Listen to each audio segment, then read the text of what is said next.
কিন্তু আল্লাহ তোমাদেরকে এর বদলে জান্নাত দান করবে।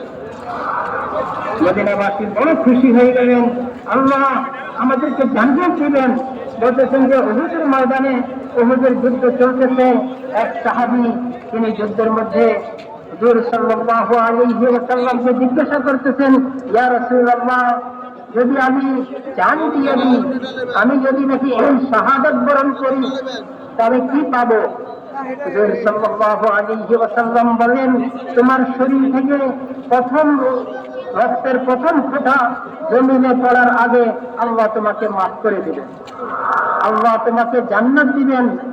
সাহাবী এই কথা বলতেছিলেন, খেজুর খাইতেছিলেন, হাতে খেজুর ছিল, বলতেছিলেন ইন্নাহা লাহায়াতুন তাবিলা, আরে খেজুর খাবার সময়টা তো বড় লম্বা সময়, এত লম্বা সময় আমার কাটে যাবে জান্নাতের অপেক্ষায়, জান্নাতে যাওয়ার জন্য এত লম্বা সময় কাটে যাবে, জান্নাতে যাওয়ার মধ্যে এত লম্বা সময় কাটে যাবে না, এটা দরকার নাই। তরবারি হাতে নিতেন, যুদ্ধ করতে করতে শহীদ হয়ে গেছে।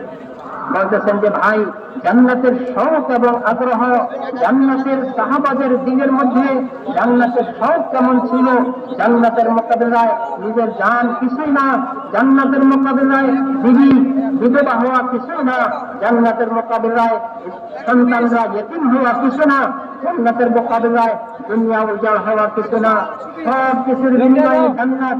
খুশি হয়ে গেছেন সাহাবায়ে কেরাম রাদিয়াল্লাহু আনহুম আজমাইন, জান্নাতের এত শৌক এবং আগ্রহী ছিলেন। জান্নাতের জন্য জিন্দেগির ওনাদের জান, ওনাদের মাল, ওনাদের যোগ্যতা, ওনাদের সময় সব জান্নাতের জন্য বিলীন করে দিচ্ছেন। বলতেছেন যে ভাই, আমরা তো ওই নবীর উম্মত, আমাদের জান আল্লাহ আমাদেরকে দিচ্ছেন, কি জন্য দিচ্ছেন? দুনিয়াকে উন্নত করার জন্য না, দুনিয়াকে সাজানোর জন্য না, দুনিয়াকে দুনিয়া হিসাবে দেখানোর জন্য না। বলতেছেন যে এটা মুসলমানের কাম না, মুসলমানের জন্য না। মুসলমানকে তো আল্লাহ জান দিচ্ছেন, মাল দিচ্ছেন, সম্পদ দিচ্ছেন, যোগ্যতা দিচ্ছেন, আল্লাহকে খুশি করবে, আল্লাহ হুকুমকে পুরো করবে, আল্লাহর কন্যাকে দুনিয়াতে উঁচা করবে এবং জান্নাত দুনিয়াতে জমিয়ে আনবে। अल्लाह के नबी अलैहिस्सलाम ने बहुत मुख्तसर जामे कलिमा फरमाया है।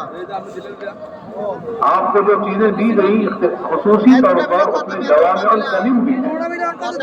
जैसे हमारी जबान में कहते हैं कि दरिया को कूदे में बंद कर दिया, अल्फाज बहुत थोड़े लेकिन मानी का समुंदर है।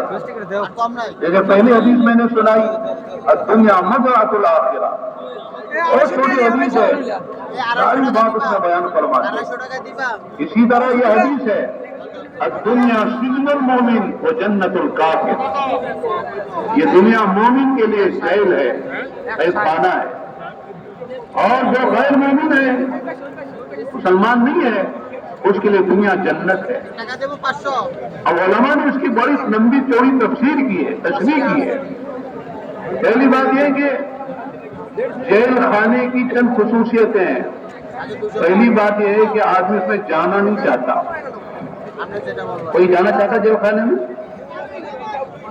कोई नहीं चाहता। इल्ला है कि आदमी पागल हो, उसे पता नहीं जेल क्या होती है, घर क्या होता है, वो तो जाएगा। लेकिन जो आदमी अक्ल हवास रखता है और सलीमुल अक्ल है, फितरत है, वो जेल के नाम से डरता है, जेल से घबराता है। पहली बात। दूसरी बात, खुदा न खास्ता